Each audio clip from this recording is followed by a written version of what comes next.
Ang angka ng mga Ampatuan ay matagal nang namumuno sa Maguindanao. Si Dato Andal Ampatuan Sr. first came to prominence noong panahon ni former President Corazon Aquino, kung saan ay inappoint niya ito bilang Chief of Offices ng Maganoy o ngayon ay Sheriff Aguac noong 1986, right after ng People Power Revolution. Nang umupong presidente si Corazon Aquino dahil sa revolusyon noong 1986, ay pinalitan niya ang lahat ng mga locally elected na mga officials with officers in charge. At ang noon ay matanda ng mayor ng Sheriff Aguac ay pinalitan ng noon ay vice mayor pa lang na si Dato Andal Ampatuan Sr. Nanalo din siya sa local election noong 1988 at nagsilbi ng 10 taon. Taong 1998 ay nailik naman ito sa mas mataas na posisyon bilang gobernador ng lalawigan. Ang member ng Lakas Kampi CMD na si President Gloria Macapagal Arroyo ay sinama si Andal Sr. bilang major ally nito sa Mindanao. Ganon din ang mga anak nito na sila Saldi Ampatuan na noon ay governor ng ARMM na siyang tumayong regional chairman ng partido. 18 mga mayors ng Maguindanao ay bahagi ng angka ng mga Ampatuan. Bago ang paparating na eleksyon noong 2010, dahil sa hindi na niya kaya pang tumakbo sa pangatlong pagkakataon, ay hinulma ni Dato Andal Ampatuan Sr. ang kanyang anak na si Dato Andal Ampatuan Jr. para maging successor niya bilang gobernador. Na pinagmulan ng tensyon dahil sa naglabas ng pahayag si Ismael Toto Mangudadato na miyembro din ng partido na tatakbo itong gobernador. At dahil sa tensyon na namumuo sa pagitan ng mga Dadato at Ampatuan, ay pumagitna si former President Gloria Macapagal Arroyo para pag-ayusin ang dalawang panig. 3 mga pagpupulong ang ginawa at isa sa mga pagpupulong ay pinangunahan ng Secretary of National Defense. Sumunod ay pangunguna naman ng party chairman na si Gilberto Jutoro at ang advisor ni Arroyo na si Gabriel Claudio, kung saan ay sinabi nito na mayroon silang kasunduan na walang mangudadato ang kakalaban sa Ampatuan sa pagtakbong gobernador ng lalawigan. Ngunit hindi nagpatinag si Ismael Mangudadato at tinuloy ang kanyang pagtakbo sa posisyon na siyang naging dahilan ng karumal-dumal na krimen na mas kilala na ngayon sa tawag na Maguindanao Massacre.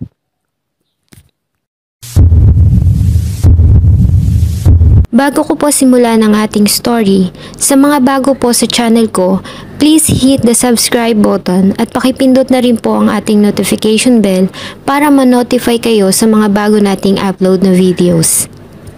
Si Ismael Toto Mangudadato ay pinanganak noong August 15, 1928 sa isa ding politician na si Puwa Mangudadato, ang presidente ng Magnificent Seven, ang grupo ng mga pinakamalalakas ang impluwensya sa probinsya ng Maguindanao. Ngunit noong kabataan pa ni Ismael ay ayaw niya sanang tahakin ang landas na tinahak ng mga ninuno at angkan. Kaya naman para makaligtas sa politika ay kumuha siya ng kursong medisina kung saan niya nakilala ang asawang si Jenaline at nagpakasal sila noong 1991 at biniyayaan ng mga anak. Dahil sa pag-aasawa ay huminto si Ismael sa medisina. Ngunit nakakuha naman siya ng degree sa Political Science sa University of Mindanao sa Davao City at nagsimula niyang tahakin ang mundo ng magulong politika. Noong December 19, 2019, matapos ang 10 taong imbestigasyon at paglilitis, ang Quezon City Trial Court Branch 221 sa pangunguna ni Judge Jocelyn Solis Reyes ay naglabas ng kanyang hatol. At ayon sa kanya, ang magkapatid na sila Dato Andal Ampatuan Jr. at Saldi Ampatuan ay napatunayan na guilty beyond reasonable doubt sa 57 kaso ng pagpatay at hinatulan ng maximum penalty of reclusion perpetua without parole. 28 sa mga kasama nilang akusado ang napatunayan ding nagkasala at hinatulan ng 6 hanggang 10 taong pagkakakulong bilang accessories sa ginawang karumal-dumal na krimen. Habang ang 55 kasama ni Dato Sajid Islam Ampatuan ay napawalang sala dahil sa kawalan ng sapat na ebidensya na magdidiin sa mga ito sa kaso. November 23, 2009, 6 na buwan bago ang 2010 elections, ang noon ay Vice Mayor ng Buluan na si Ismael Toto Mangudadato ay nag-imbita ng grupo ng mga journalist para i-cover ang kanyang pagpasa ng kanyang Certificate of Candidacy sa Commission on Election Provincial Office sa Sharif Agua. At dahil sa may mga natatanggap siya ng mga pagtatangka sa kanyang buhay sa nasabing araw, bago pa man ang filing ng kanyang COC, ay humiling na si Ismael Mangudadato ng security mula sa Philippines National Police Regional Command sa ARMM. Ngunit tinanggihan siya ng mga ito. Kaya naman, nagbago ang plano ng kanyang kampo at napagkasunduan na hindi na siya sasama sa grupo para personal na magpasa ng kanyang COC. Sa halip, ay pinadala nila ang grupo ng mga kababaihan na pinangunahan ng kanyang buntis na asawa na si Jenaline Mangudadato, 2 kapatid na babae, tiyahin at ilang lawyers na puro kababaihan. Dahil sa naniniwala sila sa kanilang Islamic tradition na nire-respeto ang mga kababaihan at umaasa sila na walang mangyayaring masama sa mga ito. Bago umalis ang convoy, ay nagawa pang mag-text ng isa sa mga journalist sa 6th Infantry Division at sinigurado ng mga ito sa kanila na ligtas at safe ang kanilang dadaanan. Umaga ng nasabing araw, ang convoy ng 7 sasakyan na lula ng grupo ng journalist, lawyers at mga relatives ni Ismael Mangudadato ay umalis sa Buluan para ipasa ang Certificate of Candidacy nito sa COMELEC office sa Sharif Agua. At tinahak nila ang daan papuntang Tacurong City, bayan ng Isulan at bayan ng Esperanza bago sumapit ang Dato Piang at ang bayan ng Ampatuan kung saan naganap ang krimen. Ang convoy ay binubuo ng 4 na Toyota Grandia van na kulay gray, green at 2 puti. Lahat ay pagmamay-ari ng mga Dudato. 2 media vehicles na Mitsubishi Pajero na pagmamay-ari ng DZRH broadcaster na si Henry Araneta at Mitsubishi L300 van na pagmamay-ari naman ng UNTV. Sumusunod sa kanila ang Toyota vehicle na minamaneho ni Sandamin Raja at sa likod nila ay may sumusunod na 2 pang sasakyan na hindi kasama ng grupo at nagkataon lang na bumabiyahe sa parehong daan. Ito ay ang pulang Toyota Vios at light blue na Toyota Tamaraw FX. Ang Vios ay may 5 pasahero at patungo ito ng hospital sa Cotabato City dahil sa ang isa sa mga sakay nito ay nakaranas ng mild stroke. Ang Tamaraw FX naman ay minamaneho ni Anthony Ridao na empleyado ng National Statistics Coordination Board. Ayon kay Ali na nagmamaneho ng pang-7 sasakyan na kasama sa convoy, ay dumistansya siya sa convoy ng 20 metro at dahil sa malaking distansya nito sa huling sasakyan ay nilampasan sila ng 2 sasakyan na hindi kasama sa grupo. Kaya naman napunta sila sa hulihan ng linya ng mga sasakyan. 2 sa mga sakay nito na sila Basit Lagia at Judge Mamasalanang ang nagbigay ng testimonya at sinabi na napahiwalay sila sa grupo dahil sa 2 sasakyan na umovertake sa kanila nang makarating sila ng Tacurong, kung saan ay nakatanggap sila ng report na may police checkpoint sa Ampatuan Highway na kanilang dadaanan.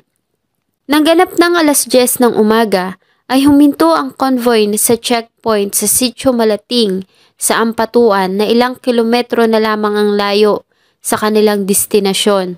Sa magkahiwalay na testimonya ni Dikay at Police Inspector Rex Ariel Jungon na mga naka-assign na pulis sa checkpoint, ay pinahinto nila ang mga sasakyan para magsagawa ng inspection at nabigla na lamang sila nang dumating ang 100 mga armadong kalalakihan. At pareho nilang kinilala si Dato Unsay Andal Ampatuan Jr. na isa sa grupo ng mga armado.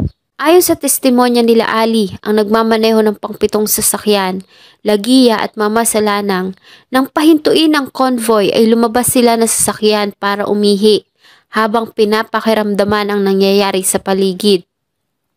At ayon sa kanila, ay nakita nila si Dato Andal Ampatuan Jr. na papalapit sa sasakyan kung saan si Jenaline Mangudadato sakay. At nang maramdaman na nila na may kakaiba, ay agad silang bumalik sa sakyan at nag-U-turn pabalik ng Esperanza at hindi na nila nalaman kung ano ang mga sumunod na pangyayari. Ayon din kay Vice Mayor Rasul Sangki na isa din sa mga humarap na testigo, nakasama siya ng grupo ni Dato Andal Ampatuan Jr. noong November 23 at habang katabi niya ang nasabing lalaki, ay narinig niya na kausap nito sa radyo ang ama na si Dato Andal Ampatuan Sr. Matapos makatanggap ng report mula kay Inspector Dikay at Deputy Chief ng Maguindanao Provincial Police Office na nasa lugar na ang convoy. Ayon sa kanya, ay narinig niya na tinanong ni Andal Jr. si Dikay kung armado ang convoy at sumagot ito ng negative at karamihan dito ay kababaihan. Kaya naman, agad na tinawagan ni Andal Jr. ang ama na si Andal Sr. at sinabi sa ama na nandoon na nga ang grupo. At narinig niya ang boses ni Andal Sr. sa radyo saying, "Anak, alam mo na kung ano ang dapat mong gawin." Lumapit si Andal Jr. sa isang sasakyan at hinila nito ang dalawang babae na nakilala niyang sila Bay Eden at Bay Farena na mga kapatid ni Buluan Vice Mayor Mangudadato. Kinaladkad niya ang mga ito at isinakay sa isang itim na Toyota Revo na pagmamay-ari ni Dato Canor Ampatuan. Sumunod ay hinanap nito ang asawa ni Ismael Mangudadato sa grupo at nakita niya ito na may kausap sa cellphone. Nang lapitan nito ni Andal Jr. ay sinampal niya ang babae bago niya ito kinaladkad patungo sa sasakyan. Ang nasabing testimonya ng mga testigo ay tumugma sa testimonya ni Ismael Toto Mangudadato nang sabihin nito na nakatanggap pa siya ng tawag mula sa asawa at sinabi nito na hinarang sila ng grupo nila Andal Ampatuan Jr. at nakatanggap siya dito ng isang sampal. May ilan pang mga testigo ang nagsabi na si Andal Ampatuan Jr. na nakasuot ng maong na jeans at itim na pang-itaas ay lumapit sa convoy. Hawak nito ang isang baby Armalite mounted with M203 grenade launcher at hinanap nito si Bay Gigi, ang tawag nila sa asawa ni Ismael Mangudadato. Nang makita niya ito sa isang sasakyan ay inutusan niya itong bumaba at iniutos sa iba na manatiling nakayuko. Maya-maya pa, ang mga sasakyan ay minaneho na ng mga tauhan ni Andal Jr. kung saan ay dinala sila ng mga ito sa isang liblib na lugar 2 kilometro ang layo mula sa highway. Ayon sa mga testimonya ng mga testigo, ay 4 na buwang pinagplanuhan ng mga ampatuan ng massacre. Isa sa mga testigo na si Sukarno Badal ang nag-testify na kasama siya sa grupo ng gawin ng pagpaplano. Ayon sa kanya, noong July 20, 2009, si Dato Andal Ampatuan Sr. at mga kamag-anak nito kasama ang mga political advisors at kaalyado sa politika ay nagkita-kita para pag-usapan ng planong pagpatay sa noon ay Vice Mayor ng Buluan na si Ismael Toto Mangudadato dahil sa tumanggi ito sa kanilang pakiusap na umatras sa pagtakbo bilang gobernador laban sa anak ni Ampatuan Sr. na si Dato Unsay Ampatuan Jr. na noon ay mayor naman ng bayan ng Dato Unsay para pumalit sa kanyang ama. Si Sukarno Badal ay ang dating vice mayor ng Sultan sa Warungis at ayon sa kanya ay siya ang tumayong commander ng private army ng mga Ampatuan. Ayon din sa isa pang witness na si Rasul Sangki na dati namang vice mayor ng bayan ng Ampatuan ay sinabi sa kanya ni Dato Unsay ang planong ambush sa convoy ni Mangudadato. At kasama din siya na mangyari ang ginawang massacre. At ayon din sa kanya, ay inutusan pa siya nito na magtungo sa Setio Malating para sabihin sa mga tao doon na wala silang nakita at wala silang narinig. Si Lakmudin Salyaw, isa sa mga tumistigo, at ayon sa kanya, ay nasa pagpupulong siya ng planuhin ang gagawing massacre at narinig niya personally mula kay Andal Sr. nang sabihin nito sa anak na ito ang papatay sa mga Mangudadato. At sinabi pa na papatayin nila ang lahat ng kakalaban sa pamilya. Isa pang pagpupulong ang naganap noong November 22, 2009, isang araw bago ang krimen. At ayon din sa kanya, noong November 23 ay kasama niya ang matandang Ampatuan at narinig niya ang pag-uusap nito at ng anak na si Unsay sa telepono kung saan muli nito pinaalala na dapat ang anak na si Unsay umano ang papatay sa mga mangudadato. Ayon sa kanila, noong November 23, 2009 ay pumosisyon ang mga armadong 5/8 Army ng Pamilya Ampatuan sa checkpoints sa bayan ng Ampatuan. Pinangalanan ito bilang pagkilala sa political rule ng Pamilya Ampatuan sa ARMM ng 2 dekada. Ngunit nabigo sila na matagpuan ang target na si Ismael Toto Mangudadato. Sa halip ay grupo ng mga kababaihan at mga mamahayag ang kanilang hinarang. Ayon kay Badal, si Dato Unsay mismo ang lumapit sa asawa ni Ismael Toto Mangudadato na si Bay Gigi at hinablot nito ang handbag ng babae at hinanap nito ang COC ni Mangudadato. Ang convoy kasama ang Vios at FX ay dinala sa liblib na lugar sa Sitio Malating sa Barangay Salman sa bayan pa din ng Ampatuan, Maguindanao nang ganap ng alas 11 ng tanghali. Nang marating nila ang lugar ay may nakita silang bako doon at 3 malalaking hukay. Ayon sa isang report, ang isa sa mga biktima na si Noel Dicena, 25 years old na taga Coronadal, ay nagawa pang magpadala ng mensahe sa kanyang kapatid na si Joseph Dicena at sinabi nito na nilang wika, "Nandito na kami sa Ampatuan, ipagdasal nyo kami dahil nasa kritikal kaming sitwasyon." Sa pareho ding oras, ang isa pa sa mga biktima na si Attorney Cynthia Oquendo ay nakapag-send din ng text message sa kanyang katrabaho at sinabi nito na sila ay nakidnap at dinala malapit sa kampo ng MILF. At sinabi din nito na ilan sa kanilang mga kasama ay binaril na at baka sila na ang susunod na papatayin.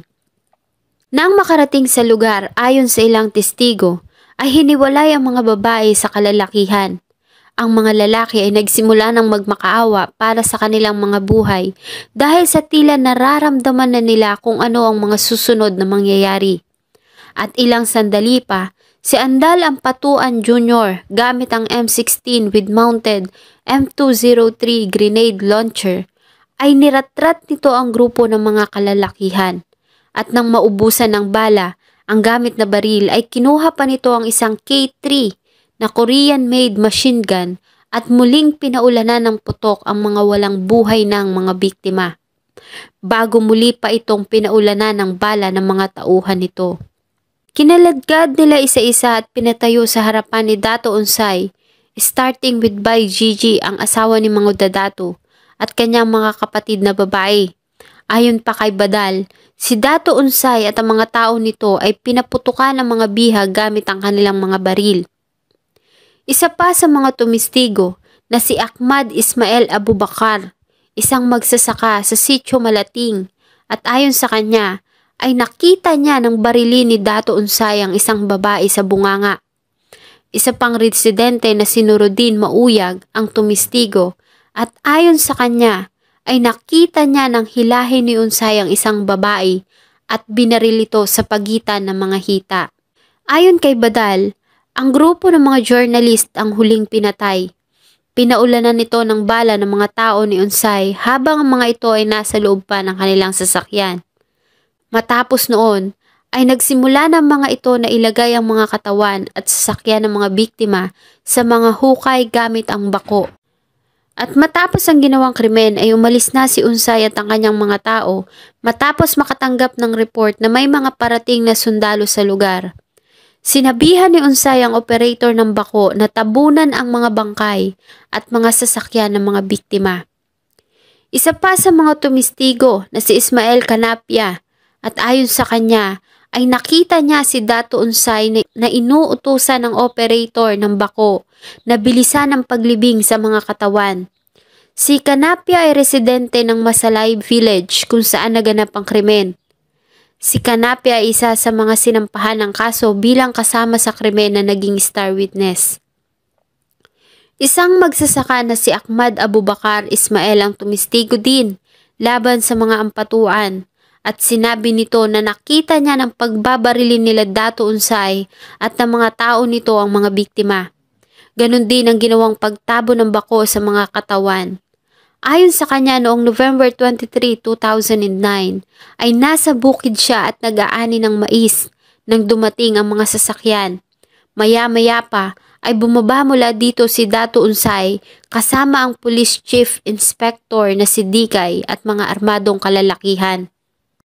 Isa pang testigo ang nagbigay ng salaysay na si No Akil at ayon sa kanya ay nakita niya si Dato Unsay noong November 23, 2009 sa Sitio Masalay at narinig niya nang sabihin nito sa kanyang mga armadong tao na manatili habang siya at si Dikay ay nagtungo sa Sitio Malating. At kinabukasan noong November 24 ay kinausap siya ni Chief Inspector Dikay at sinabi na may mga taong pupunta sa lugar kinabukasan ng November 25 para mag-interview. At iniutos nito sa kanya na sabihin sa mga investigador na si Dikay at ang mga kasamang pulis ay dumating sa Sitio Masalay at Malating ng bandang alas 11:30 ng November 23, 2009. Ayon din sa kanila ay hindi na nagawang tapusin ang ginawang paglibing sa mga katawan at sasakyan dahil sa nakita nila ang paparating na helicopter sa area. Nang dumating ang mga army soldiers sa lugar, nang ganap na alas 3 ng hapon ay may natagpuan pa silang mga biktima na hindi nagawang tabunan ng mga suspects at gamit ang bakho ay sinimulan nilang hukayin ang area para hanapin ang katawan ng mga biktima. Ayon sa troops ng mga army, habang papalapit sila sa lugar ay narinig pa nila ang makina ng bakho at natatanaw nila ang usok na nanggagaling sa makina nito. Ngunit nang marating nila ang area ay wala na silang natagpo ang tao. Habang nasa daan ay nakasalubong nila ang dalawang lalaki na may mga dalang M16 rifle at gauge 12 na shotgun. Ayon ito sa testimonya ng lead investigator na si PNP Chief Superintendent Felicissimo Co. Ngunit bilang pagsunod sa jurisdiction issues, ay nagdesisyon ang Army na i-turn over ang mga ito sa mga otoridad ng gobyerno. Ang dalawang lalaki ay kinilalang sila Ismael Canapia at Takpan Dilon na umaming galing sila sa lugar ng krimen. Ayon kay Dilon ay inutusan siya na barilin ang mga biktima ng kanyang dalang M16 rifle at sinabi pa niya, "Matapos yung putok na yon, bumaba kami. Tapos nandoon si Dato Unsay may hawak silang baril." Ayon kay Dilon at Canapia ay miyembro sila ng CVO na inaresto sa Maguindanao dahil sa nabigo sila na magpakita ng permit to carry firearms. Inamin din ni Dilon na pinaputok niya ang baril sa mga biktima, ngunit ayon sa kanya ay patay na ang mga ito ng kanyang pagbabarilin. Sabi niya pa, tambak-tambak yung patay na pinagbabaril nila. Tapos yun, pinababaril nila sa akin. Nang dumating ang mga sundalo ng army sa lugar, ay may nadatnan silang 22 mga biktima na wala ng mga buhay na nakahandusay sa lupa. Ang iba ay nasa loob pa ng sasakyan. At nagsimula silang hukayin ang 3 mga bagong tabon ng mga hukay. Sa unang hukay ay nakuha nila ang 24 na katawan ng mga biktima, kasama ang 3 sa 5 sakay ng Vios, driver ng FX Tamaraw na si Anthony Ridaw, ang asawa ni Ismael Mangudadato na si Jenna Lynn at mga kapatid nitong sila Eden at Farina Mangudadato. Sa pangalawang hukay ay na-recover nila ang 6 pang mga katawan ng biktima, kasama ang 3 sasakyan na dinurog pa ng bako bago tinabunan. Ito ay ang pulang Vios, L300 at ang Tamaraw FX. Sa pangatlong hukay ay nakarecover sila ng 5 mga katawan ng biktima. Ang unang 2 hukay ay may lalim ng 10 hanggang 12 feet at ang huli ay may lalim naman na 5 feet. Ayon din sa kanila, ang mga katawan ng biktima ay ibinao na naka-alternate sa lupa kasama ng mga sasakyan na talaga namang nagpahirap sa mga investigador. Ang mga na-recover na katawan ay may total na 57, subalit may isa pang katawan ng hindi natagpuan hanggang sa kasalukuyan. Ayon sa mga investigador ay nakakuha din sila ng 126 na basyo ng 5.56 mm na mga bala ng baril sa lugar. Ang dilaw na bako na naiwan sa crime scene ay kinumpirmang may nakatatak na mga katagang property of the province of Maguindanao, Governor Dato Andal Ampatuan Sr. at may model number na PC300 na may brand na Komatsu. At napag-alaman nila na ang nasabing sasakyan ay may naka-assign na 3 mga drivers na sila Hamid Delayudin, Efren Macanas at Albert Panganiban. At nagawa din nila na makilala ang driver ng truck na nagdala sa bako sa lugar na si Pedro Sudolig. Sila Delayudin at Sudolig ay nanatiling at large, samantalang si Macanas at Panganiban ay nasa custody ng NBI at PNP. Isa pang testigo nagbigay ng kanyang testimonya sa kalagitnaan ng investigasyon at ito ay ang isang batang nagsabing siya ay kasama sa pribadong army ng mga ampatuan. Bata pa lamang siya ay sinanay na siya ng mga ito sa pagpatay at sa katunayan ay may 100 katao na ang kanyang napapatay sa utos ng mga ito, particularly Saldi Ampatuan at Dato Andal Ampatuan Jr. At ayon pa sa kanya, ang magkapatid ay may habit na mga snatch ng asawa ng iba at kapag pumalag ang asawang lalaki ay agad nila itong pinapatay.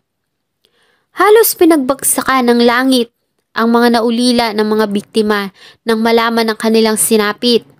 Ang nasabing krimen ay mabilis ding kumalat sa social media at naging dahilan ng galit ng mga mamamayan, lalo na nga ang mga mamamahayag. Kinabukasan November 24, 2019, bilang pagtugon sa massacre, ay nagdeklara ang noonay president na si former President Gloria Macapagal Arroyo ng state emergency sa Maguindanao, Sultan Kudarat at Cotabato City. Ang Speaker of the House na si Prospero Nograles ay inuutos sa mga kapulisan ng mabilis na investigasyon para sa pagkakakilanlan ng mga kriminal. Bumuo din ang Department of Justice ng grupo ng mga magagaling na prosecutors para humawak sa kaso na tinaguruan nilang Maguindanao Massacre. November 25, 2009, ang Executive Committee na Lakas Kampi CMD ay bumoto para alisin ang 3 miyembro ng ampatuan dahil sa pagkakasangkot ng mga ito sa massacre. November 26, 2009, 3 araw matapos ang krimen na nagpasilab sa galit ng mga Filipino maging sa abroad, ay kinumbinsi ng pamilya si Dato Andal Ampatuan Jr. para sumuko. At dahil sa pressure na nagmumula sa publiko, ang administrasyon ni former President Gloria Macapagal Arroyo na ali ng Ampatuan family ay naglabas ng utos na sampahan ng kasong multiple murder ang mga ampatuan na si Dato Andal Ampatuan Sr., Dato Andal Ampatuan Jr. at Saldi Ampatuan na noon ay governor ng ARMM. At nagdesisyon ang mga prosecutors na ilipat ang kaso sa Manila. Sa parehong araw ay sumuko naman si Ampatuan Jr. at Saldi Ampatuan at pansamantalang ikinulong ang mga ito sa pangangalaga ng NBI. December 4, 2009, sa pamamagitan ng Proclamation Number 1959, ay opisyal na isinailalim ni former President Gloria Macapagal Arroyo ang probinsya ng Maguindanao sa ilalim ng martial law. Ayon kay Executive Secretary Eduardo Ermita, ang nasabing hakbang ay para maiwasan ang paglala ng gulo sa probinsya. Kasunod ng nasabing deklarasyon, ang mga otoridad ay nagsagawa ng raid sa warehouse na pagmamay-ari ni Dato Andal Ampatuan Jr. At ang resulta ay nakakuha sila ng mahigit 330 rounds ng NATO ammunitions at improvised na armored vehicles. 20 mga armadong kalalakihan din ang inaresto sa area. Si Captain James Nicolas ng Special Forces ay nakakuha din ng mga matataas na uri ng mga armas at libo-libong voters ID na nakabaon sa lupa. December 13, 2009 ay muli nang inalis ang martial law sa Maguindanao. January 5, 2010, sa ginawang arraignment ng kaso ay nag-plead si Dato Andal Ampatuan Jr. ng not guilty sa multiple murder na isinampa ng prosecution laban sa kanya.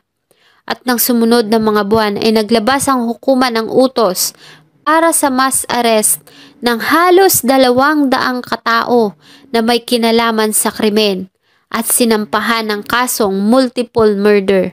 At nagsimula na nga ang mahabang proseso ng paglilitis. January 14, 2010, ang isa sa mga witness ng prosecution na si Suaib Jesse Opam ay ipinatay ng mga hindi nakilalang mga armadong kalalakihan sa Maguindanao bago pa man ito makapagbigay ng testimonya at bago pa ito mailagay sa Witness Protection Program ng NBI.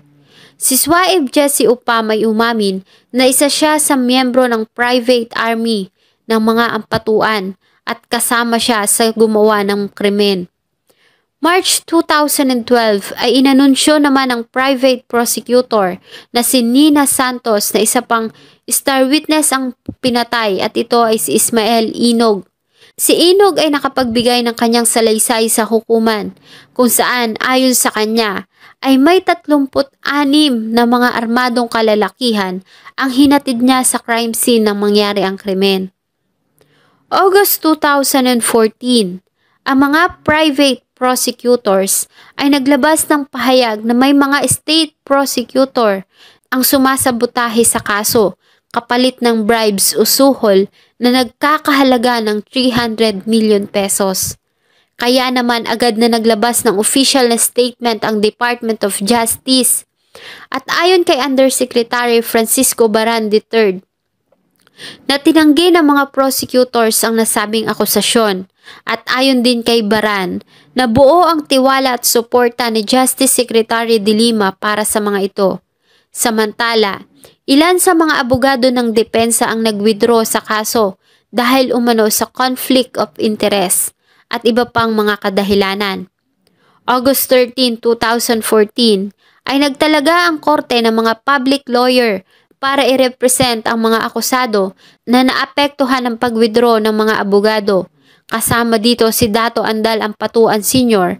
at ang anak nito na si Dato Andal Ampatuan Jr.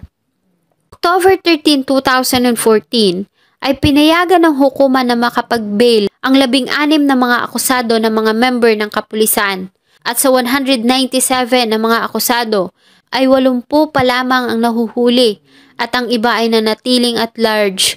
Kaya naman nangangamba ang pamilya ng mga biktima para sa kanilang mga buhay. Ganon din ang mga pananakot na natatanggap ng mga lawyers at ang sunod-sunod na pagpatay sa mga star witness. November 18, 2014, isa pang witness ang namatay at isa ang nasugatan sa nangyaring ambush sa Maguindanao. Si Dennis Sakal ay nagtamo ng maraming tama ng baril. Ganon din si Butch Saudogal na mga dating empleyado ni Dato Andal Ampatuan Jr. July 17, 2015 ay namatay ang 74 years old na akusadong si Dato Andal Ampatuan Sr. sa National Kidney and Transplant Institute sa Quezon City matapos ang 2 buwang pagrereklamo nito sa sakit ng tiyan. At ayon sa naging pahayag ng DOJ ay namatay ito dahil sa sakit na liver cancer. Sa mga naging pagdinig ay muntik pang makaligtas si Saldi Ampatuan sa kaso matapos na iuutos ni Justice Secretary Alberto Agra sa mga state prosecutors na alisin ito at ang pinsang si Ahmad Ampatuan Sr. sa mga akusado, ngunit hindi pumayag ang prosecutors. December 9, 2015, ang Philippine Police Board ay dinismiss sa katungkulan ang 21 kapulisan na nadawit sa krimen at 11 naman ang nasuspinde. Lahat ng na-dismiss ay napatunayang guilty of grave misconduct. Noong 2018 ay pinayagan ng makalabas ng kulungan si Saldi Ampatuan para dumalo sa kasal ng kanyang anak na babae na naging dahilan ng malaking kontrobersyal. 13, 2019 ay nailik pang mayor ng Sheriff Saidona, Mustafa sa Maguindanao ang akusadong si Sajid Islam Ampatuan. At noon ngang December 19, 2019 ay nag-ipon-ipon ang mga pamilya ng mga biktima, ganun din ang mga akusado at sama-sama nilang pinakinggan ang binasang hatol sa hukuman.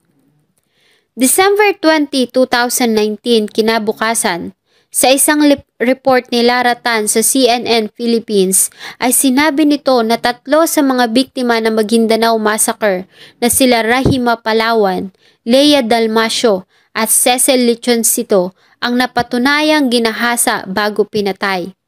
Ayon sa resulta ng autopsy na ginawa ng medical legal officer mula sa Philippine National Police Crime Laboratory na si Dr. Dean Cabrera. Sa 197 na mga suspects na sinampahan ng kasong multiple murder, 15 sa kanila ang may apilyedong Ampatuan. Noong November 18, 2022, bago ang 13 years anniversary ng Maguindanao Massacre, ang administrasyon ng ating bagong Pangulo na si President Bongbong Marcos ay nangako na ipagpapatuloy ang pagkuha ng hustisya para sa mga biktima ng madugong massacre.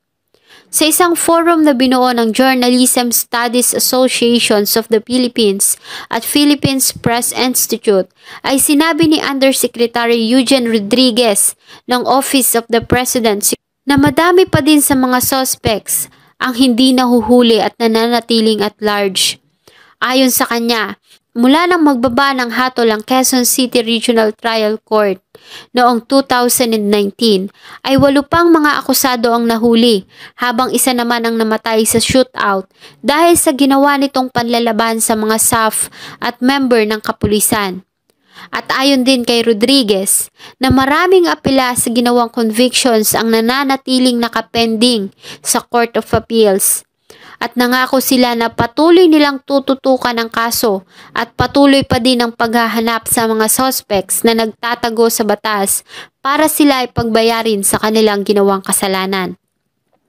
4 na araw matapos ang massacre ay dinaanan ni Ismael Toto Mangudadato ang parehong daan na tinahak ng mga biktima ng madugong massacre at personal siyang nagpasa ng kanyang Certificate of Candidacy sa ilalim ng partidong Lakas Kampi CMD bilang kapalit ni Dato Andal Ampatuan Jr.